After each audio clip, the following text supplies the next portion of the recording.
Euphemism is using a polite or less offensive expression in place of a more offensive one. So it's basically dumbing down the effect of words. For example, we say my grandpa passed away recently. The word died evokes in us a morbid picture. It reeks of sadness, gloom, bad memories. We are all intuitively afraid of death, hence any word close to it. Death is the one word that must not be named. So, do you see why we'd like to avoid this word?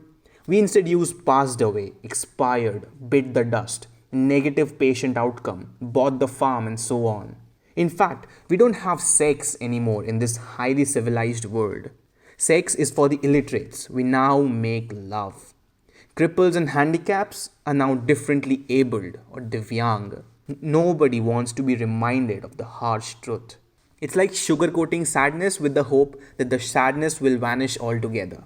Euphemism is basically like the blindfold in Bird Box, preventing ourselves from seeing the reality lest we go mad. In fact, the late stand-up artist George Carlin had a very negative view of euphemism. Poor people used to live in slums. Now the economically disadvantaged occupy substandard housing in the inner cities. And they're broke.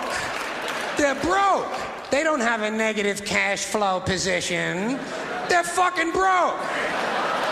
Because a lot of them were fired. You know, fired. Management wanted to curtail redundancies in the human resources area. So many people are no longer viable members of the workforce. Smug, greedy, well-fed white people have invented a language to conceal their sins. It's as simple as that. The CIA doesn't kill anybody anymore. They neutralize people. The opposite of euphemism is dysphemism. It's calling a spade a spade. So, what do you think? Is calling a fat person healthy of any help?